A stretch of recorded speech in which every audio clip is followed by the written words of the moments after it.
اور خداوند خدا نے آدم کو حکم دیا اور کہا کہ تو باغ کے ہر درخت کا پھل بے روک ٹوک کھا سکتا ہے، لیکن نیک و بد کی پہچان کے درخت کا کبھی نہ کھانا، کیونکہ جس روز تو نے اس میں سے کھایا تو مرا۔ آمین۔ جی، اب یہاں پر شروعات جو ہوتی ہے کلام کی جانب، ہم کلام کو عزت ایسے دیتے ہیں کہ ہم ہر قسم کی اپنی خیالات باتیں چھوڑ کر کلام کی جانب ہم دیکھتے ہیں، کلام کو سنتے ہیں۔ جب آپ کلام کو سنتے ہیں تو پھر آپ کلام کو عزت دیتے ہیں۔ اگر ہم اپنے خیالوں میں باتوں میں لگے رہیں گے تو اس کا مطلب یہ ہے کہ ہم کلام کو عزت نہیں دے رہے، کیونکہ اگر آپ یہ کہتے ہیں کہ ہم مسیحی ہیں، ہم خداوند کی عزت کرتے ہیں، ہم خدا کے ساتھ وفادار ہیں، تو پھر جب بھی آپ کی ایک آیت بھی سنتے ہیں تو آپ کو خاموش ہو جانا چاہیے۔ اب یہاں پر خدا نے کلام کیا، خدا نے آدم سے کلام کیا اور ایک قانون دے دیا، ایک حکم دے دیا کہ باغ کے ہر درخت کا پھل تو کھا سکتا ہے، لیکن وہ ایک درخت جو خدا نے منع کیا وہ نہیں کھانا۔ اب اس کا مطلب یہ ہے خدا آج بھی میرے عزیزوں آپ کو بتاتا ہے کہ آپ کون کون سے کام نہ کریں تو آپ مجھ سے جدا نہ ہوں گے، کیونکہ آپ سب جانتے ہیں کلام کے اس حصہ کو کہ جب آدم اور اس کی بیوی، اس کی مددگار نے وہ پھل لے لیا تو پھر وہ جدائی کا شکار ہو گئے۔ لیکن خدا نے حکم دے رکھا تھا کہ تم اس درخت کا پھل نہ کھانا، کیونکہ وہ جانتے نہ تھے۔ لیکن میرے عزیزوں، جب آپ کو حکم دیا جاتا ہے، کلام سنایا جاتا ہے، تو اس کا مطلب یہ ہے یہ قانون آپ پر لاگو ہو گیا ہے۔ اگر آپ اس قانون سے بالاتر ہو کر، اس قانون سے ہٹ کر، اس قانون کو اگنور کر کے اپنے معاملات کو اپنے طریقے سے چلائیں گے تو پھر آپ اس سے جدائی کا شکار ہوں گے۔ جیسے ہوا نے پھل کھایا اور اپنے شوہر کو بھی دیا اور پھر وہ باغ عدن سے باہر، جبکہ خدا نے بتا رکھا تھا کہ تم نے ایسا نہیں کرنا۔ آج بھی جب خدا کے خدام جگہ بجگہ کلام کرتے ہیں، بتاتے ہیں کہ بھائی کلام کہتا ہے کہ آپ ایک دوسرے کے ساتھ جھگڑا نہ کریں، کلام یہ کہتا ہے کہ آپ کسی کو گالی نہ دیں، کلام یہ کہتا ہے کہ آپ جیسے کلام میں لکھا ہے اپنے رسم و رواج ویسے ہی اپنائیں۔ کلام یہ کہتا ہے کہ آپ کو خدا کے ساتھ رفاقت رکھنا ضروری ہے، ہر روز دعا کرنی ضروری ہے، چرچ جانا، خادموں سے تعلیم سیکھنا ضروری ہے۔ لیکن آج بھی ہمارا چناؤ ویسا ہی باغ عدن میں اس چناؤ جیسا ہے۔ آج بھی خدا نے بتا رکھا ہے کہ تم نے کون سا پھل کھانا ہے، کیا کرنا ہے اور کیا نہیں کرنا۔ آج خدا یہ قانون آپ کو دیتا ہے کہ آپ نے کیا کرنا ہے، کیا نہیں کرنا، کیا بولنا ہے اور کیا نہیں بولنا، کیسے بولنا ہے اور کیسے نہیں بولنا، کیسا ایمان رکھنا ہے اور کیسا نہیں رکھنا۔ رومیو میں صاف مقدس پولوس رسول کی معرفت خدا ہمیں سکھاتا ہے کہ اپنے بدن ایسی قربانی ہونے کے لیے نذر کرو جو پاک، زندہ اور خدا کو پسندیدہ ہو، یہی تمہاری معقول عبادت ہے۔ آمین۔ اب یہ بدن پاک کیسے ہوں گے، وہ عبادت معقول کیسی ہوگی اگر ہم اس کلام کو ہی غور سے نہیں سنتے، عزت نہیں کرتے، اگر اس کلام کو یاد ہی نہیں رکھتے، ہم اس وقت بھی اپنے گھریلو معاملات میں سوچوں میں گم ہوتے ہیں، اور چرچ سے باہر نکلے, عبادت سے گھر سے باہر نکلے اور کلام ڈیلیٹ. کلام کہتا ہے کہ یہی تمہاری معقول عبادت ہے کہ اپنے آپ کو پوری طرح سے خداوند کے سپرد کر دو. لیکن آج ہم دیکھتے ہیں ایسا نہیں ہوتا. میرے عزیزو, ہم دیکھتے ہیں کہ کون جب جدا ہوتا ہے خدا کی اس قربت سے, جو آج خدا کے خادمین کلام کو پھیلاتے ہوئے ہمیں سکھاتے ہیں کہ ہمارے گھرانے کو کیسا ہونا چاہیے. لیکن آج ہم کلام کو سنتے ہیں اور دوسرے کان سے باہر. ہمیں خدا کا کلام سکھاتا ہے کہ ہم نے کلام کو اپنی زندگی میں عملی طور پر لے کر آنا ہے. لیکن عبادات ہو رہی ہیں, رفاقت ہو رہی ہے, لیکن عملی طور پر وہ باتیں نظر نہیں آتی. اب دیکھیں, پھر جب ایسا ہوتا ہے تو پھر نقصان ہوتا ہے, پریشانیاں آتی ہیں. اب موسیٰ کے ساتھ بھی ایسا ہوا. میں آپ کے لیے ایک حوالہ یہاں پر رکھوں گا. جب موسیٰ نے خدا کی اس قربت پہ ابھی تک وہ نہ تھا, ابھی تک وہ جھاڑی کے پاس نہ آیا تھا, تو میرے عزیزو موسیٰ اپنے بھائیوں کے لیے کچھ کرنے کو سوچتا ہے. وہ نکلتا ہے کیونکہ اس نے سن رکھا ہے کہ وہ بھی عبرانی ہے. یہ سب جو اسرائیلی ہیں اس کے بھائی ہیں, یہ اس کی قوم ہے. ابھی اس نے خدا سے اس حکم کو حاصل نہ کیا تھا, لیکن اس سے پہلے اس نے کچھ کرنا چاہا. اور وہ کیا کرتا ہے؟ لکھا ہے خروج 2:11. اتنے میں جب موسیٰ بڑا ہوا تو باہر اپنے بھائیوں کے پاس گیا اور ان کی مشقتوں پر اس کی نظر پڑی, اور اس نے دیکھا کہ ایک مصری اس کے ایک عبرانی بھائی کو مار رہا ہے. پھر اس نے ادھر ادھر نگاہ کی اور جب دیکھا کہ وہاں کوئی دوسرا آدمی نہیں ہے تو اس مصری کی جان سے مار کر اسے ریت میں چھپا دیا. پھر دوسرے دن وہ باہر گیا اور دیکھا کہ 2 عبرانی آپس میں مار پیٹ کر رہے ہیں. تب اس نے جس کا قصور تھا کہا کہ تو اپنے ساتھی کو کیوں مارتا ہے؟ اس نے کہا تجھے کس نے ہم پر حاکم یا منصف مقرر کیا؟ کیا جس طرح تو نے اس مصری کو مار ڈالا مجھے بھی مار ڈالنا چاہتا ہے؟ تب موسیٰ یہ سوچ کر ڈرا کہ بلا شبہ یہ بید فاش ہو گیا. جب فرعون نے سنا تو چاہا کہ موسیٰ کو قتل کرے, پر موسیٰ فرعون کے حضور سے بھاگ کر ملک مدیان میں جا بسا. آمین. اب یہاں پر ہم دیکھتے ہیں کہ یہاں پر موسیٰ کے پاس کچھ خود سے کرنے کو تھا. خدا نے ایسا کرنے کو نہیں کہا. ہم یہاں پر دیکھتے ہیں, اس سٹوری سے ہمیں یہ معلوم ہوتا ہے کہ موسیٰ نے خود سے کچھ کرنا چاہا تو کیا ہوا؟ اسے بھاگنا پڑ گیا, اسے اپنی جان بچانا پڑ گئی, فرار ہونا پڑ گیا. لیکن میرے عزیزو پھر ہم سب جانتے ہیں کہ وہ بیابان میں گیا اور وہاں پر خدا کی تجلی اس جھاڑی پر ظاہر ہوئی. خدا کی آواز اسے آئی اور اسے معلوم ہو گیا کہ میرا آسمانی باپ, میرا آسمانی خدا یہوہ پاک خدا مجھ سے ہم کلام ہونے کو ہے. اور وہ اس کی حضوری میں آتے ہی پھر خدا سے فرماتا ہے کہ اب تو جا, میں اترا ہوں اپنے لوگوں کے لیے, میں نے ان کا رونا دیکھا ہے, اب تو جا, میں تیرے ساتھ ہوں گا. آمین.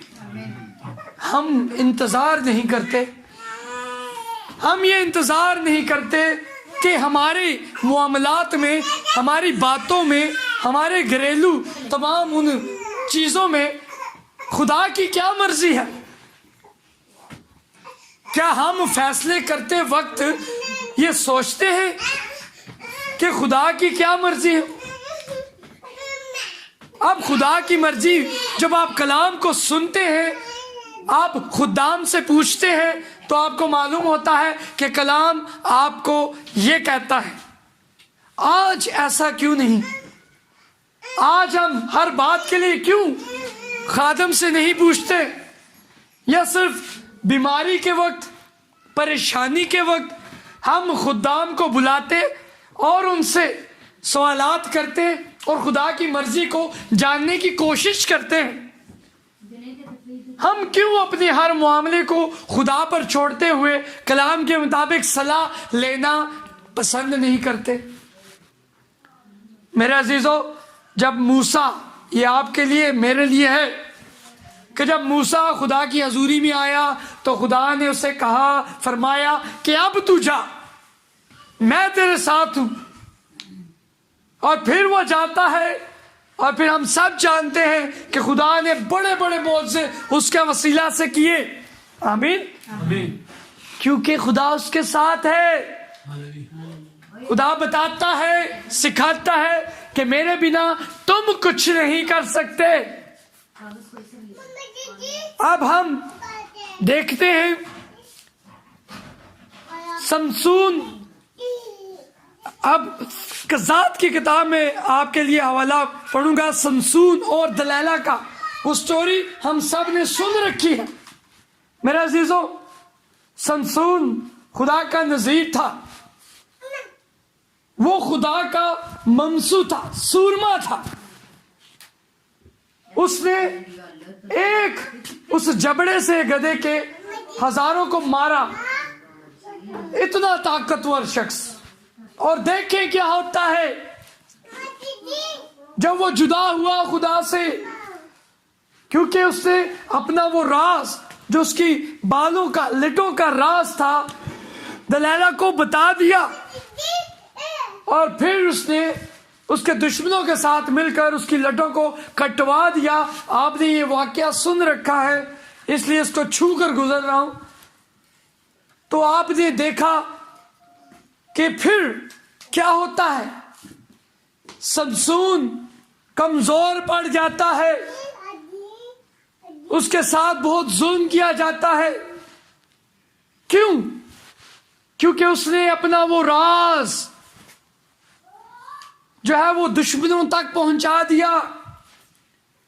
آج ہم اپنی لٹیں کیسے کٹوا لیتے ہیں؟ ان لٹوں میں خدا نے بھید رکھا تھا، اس کی طاقت ان لٹوں میں تھی۔ آج ہماری طاقت کس میں ہے؟ خدا کے کلام میں۔ آمین۔ ہماری طاقت، ہماری تندرستی، ہماری خوشحالی، ہماری خوشیاں، یہ سب کچھ صلح سلامتی یہ کلام میں ہے۔ اب ہم اگر یہ سوچیں کہ ہمارا بچے تو کلام کو پڑھتے ہیں، ہم دعا کرتے ہیں، لیکن میرے عزیزو، جب تک کلام کو عملی طور پر آپ کی زندگی میں نہیں جگہ ملتی، آپ کی زندگی خطرے میں ہے۔ بیماری، پریشانی، سمسون کی طرح وہ ظلم آپ پر ہو سکتا ہے، کیونکہ آپ نے اپنی اس راز کو، اپنی طاقت کو جو ہے وہ گوا دیا اور دشمن کو موقع دے دیا۔ دشمن یعنی ابلیس، کیونکہ خدا نے آپ کو کلام اپنے دل میں رکھنے کو کہا۔ امثال کی کتاب 3 باب میں لکھا ہے، شفقت اور سچائی تجھ سے جدا نہ ہو، تو ان کو اپنے گلے کا توق بنانا اور اپنے دل کی تختی پر لکھ لینا۔ آمین۔ بھائی گلے کا توق بنانا ہے، جس طرح ساڑیاں پہنا ہار پا لیندیاں نے، اے تواڈے گلے چ ہار دی طرح خدا دا کلام حکم ہونا چاہیے، کیونکہ یہ خدا کا کلام سکھاتا ہے شفقت اور سچائی، اور ہم سب جانتے ہیں سچائی خدا کا کلام ہے۔ آمین۔ اب یہ آپ سے جدا نہ ہو۔ جب کلام آپ سے جدا ہوا تو بیماریاں آتی ہیں، پریشانیاں آتی ہیں، تنگ دستیاں آتی ہیں، لڑائیاں آتی ہیں، خوف آتا ہے, بدروئیں آتی ہیں, کیونکہ سچائی کلام آپ سے جدا ہو گیا. اور کلام کون ہے؟ کلام خود ہمیں بتاتا ہے یوحنا کی معرفت پہلے باب میں کہ ابتدا میں کلام تھا, کلام خدا کے ساتھ تھا اور کلام خدا تھا. آمین. تو جب کلام جدا ہوا تو خداوند جدا ہو گئے, یسوع جدا ہو گیا. تو اس کا مطلب یہ ہے کہ ہماری زندگی میں ہر پل کلام کی اہمیت ہونی چاہیے. کلام کی اہمیت کب ہوگی؟ جب ہم عملی طور پر اپنے تمام کاموں میں, اگر آپ یہ سوچیں کہ ہمارا یہ کام اس میں تو کلام کی ضرورت نہیں, تو اس کا مطلب ہے وہ کلام کے مطابق واجب نہیں. جہاں آپ کو یہ شک ہو کہ یہ بات تو ہم اس کے لیے مشورہ خدا کے خادم سے نہیں کر سکتے, تو اس کا مطلب خطرناک ہے. کیونکہ آپ کا کلام, آپ کا فعل, آپ کی باتیں وہ کلام کے مطابق ہوں تو آپ کے گھر میں برکت ہے, خوشحالی ہے, آپ کے اندر سکون ہے. روحانی سکون بھی میرے عزیزو تبھی ممکن ہے.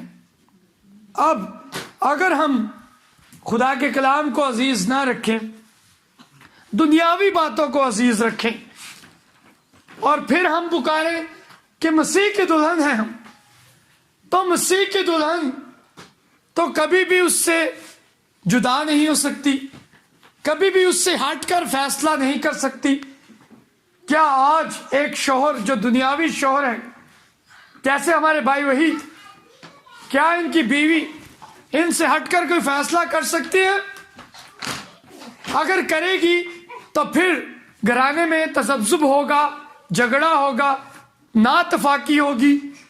تو پھر جب ہم کہتے ہیں کہ ہم خداوند یسوع کی دلہن ہیں, ہمارا حقیقی دلہا یسوع مسیح ہمارا حقیقی دلہا ہے, تو پھر تواڈے فیصلے یسوع دے نال کیوں نہیں؟ پھر تواڈیاں فکراں خداوند دے کول کیوں نہیں؟ ہم خود سے فیصلے کیوں کر رہے ہیں؟ ہم خود سے تمام باتیں کیوں کرتے ہیں؟ کیونکہ ہم اپنے حقیقی دلہا کی طرف نہیں دیکھ رہے.